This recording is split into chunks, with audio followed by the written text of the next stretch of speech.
नमस्कार।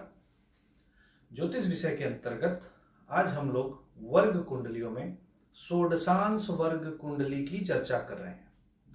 षोडशांश अर्थात षोडश अंश अर्थात 16 अंश अर्थात एक राशि को बराबर 16 भागों में विभाजित किया जाए तो एक हिस्से का मान षोडशांश है। इसी प्रकार से प्रत्येक राशि को 16 बराबर भागों में विभाजित किया गया है और उसी का ज्ञान, उसी का संज्ञान जो है हम षोडशांश वर्ग कुंडली के अंतर्गत जानते हैं और समझते हैं। षोडशांश वर्ग कुंडलियों में जब आप देखेंगे तो आप ये जानिए कि सभी चर राशियां जो हैं 1, 4, 7, 10 मेष, कर्क, तुला और मकर, ये जो चार चर राशियां हैं इनके अंतर्गत जो पहला षोडशांश की राशि है वो हमेशा मेष राशि रहेगी और उसके बाद राशि का क्रम चलेगा, जैसे मेष, वृष, मिथुन, इस प्रकार से चलेगा। 12 राशियां पूर्ण होने के बाद फिर से मेष, वृष, मिथुन, कर्क, कुल कितने हो गए? 16 भाग हो गए। फिर वृष राशि, सिंह राशि, वृश्चिक राशि और कुंभ राशि, जितनी भी अचर राशियां हैं इनके अंदर पहला षोडशांश की जो राशि है वो सिंह है, सिंह राशि रहेगी।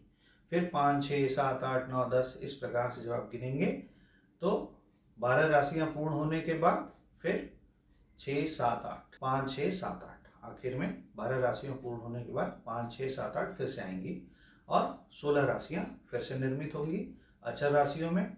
और इसी प्रकार से जितनी भी द्विस्वभाव राशियां हैं उनके अंदर पहला षोडशांश राशि जो है वो धनु राशि है और धनु राशि से जब आप गिनेंगे तो 9, 10, 11, 12, 1, 2, 3, 4, 5, 6, 7, 8, 9 इस प्रकार से जब आप गिनेंगे तो आप ये पाएंगे कि सभी राशियों के अंतर्गत ये जो षोडशांश वर्ग है वो एक प्रकार से पूरे राशि चक्र को एक ही प्रकार से विभाजित किया गया है और उसको षोडशांश कहा जा रहा है। इसी प्रकार से जब आप इसको और देखेंगे, पढ़ेंगे तो आप ये देखेंगे कि जितने भी षोडशांश हैं उनमें विषम राशियों के अंतर्गत आने वाले षोडशांश में पहले षोडशांश को ब्रह्मा की संज्ञा दी गई है, उपमा दी गई है। दूसरे षोडशांश को विष्णु की उपमा दी गई है, तीसरे षोडशांश को महेश की उपमा दी गई है और चौथे षोडशांश को सूर्य की उपमा दी गई है। और यह क्रम आगे चलता रहता है, इसी आवृत्ति को चलाते रहेंगे तो सभी विषम राशियों में इसी आवृत्ति को चलाते रहेंगे तो पहला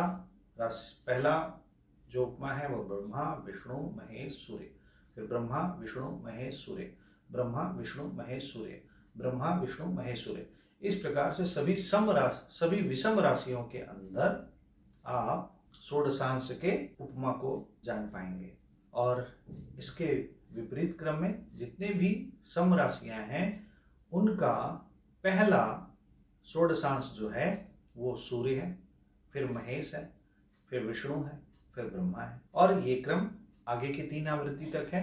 मीन्स सूर्य, महेश, विष्णु, ब्रह्मा, सूर्य, महेश, विष्णु, ब्रह्मा, सूर्य, महेश, विष्णु, ब्रह्मा, सूर्य, महेश, विष्णु, ब्रह्मा, कुल 16 खंड इस प्रकार से ज्ञात हुए सम राशियों के लिए। तो इस प्रकार से सम राशियों और विषम राशियों के अंदर 16 खंड तो हैं मगर उनकी उपमा का क्रम बदल गया है। इसका भी अपना एक महत्व है, इसको हम लोग, ये अनुसंधान का विषय है, आगे कुछ अच्छा बात लेकर के आएंगे हम लोग। आप जब षोडशांश को पढ़ेंगे बृहत्पराशर होरा शास्त्र में तो षोडशांश के लिए लिखा जाता है पितृचिंतनम षोडशांश के, अर्थात पितरों का चिंतन षोडशांश से होता है। पितरों का अर्थ हमारे एंसेस्टर से है, हमारे पूर्वजों से है। पितरों का अर्थ हमारे पास्ट से है, हमारे मूल से है, हम किस सोर्स से आ रहे हैं उससे है। पितरों का हमारे ऊपर कितना आशीर्वाद मिल रहा है इससे है। इसके साथ साथ अगली लाइन जो आती है बृहत्पराशर होरा शास्त्र में इसी वर्ग कुंडली के लिए वो आती है सुखा सुखस्य विज्ञानम वाहनानाम तथैव च। सुखा सुखस्य अर्थात सुख का और सुख के विज्ञान का तथा वाहन का भी विचार इसी षोडशांश कुंडली से करते हैं। इसके अलावा अगर आप थोड़ा ध्यान देंगे तो आप ये पाएंगे कि चंद्रमा की कुल 16 कलाएं हैं और चंद्रमा की उन 16 कलाओं का संबंध इस षोडशांश कुंडली से है। यदि आप चंद्रमा की कलाओं को षोडशांश कुंडली से तालमेल बैठाने का प्रयास करेंगे तो आपको बहुत इंटरेस्टिंग रिजल्ट मिलेगा। हम लोग इस पे और अध्ययनरत हैं। जो भी आगे कुछ अच्छी फाइंडिंग रहेगी उसके साथ आपके समक्ष प्रस्तुत होंगे। आपने इस वीडियो को देखा, इसे लाइक करें, शेयर करें, सब्सक्राइब करें। धन्यवाद।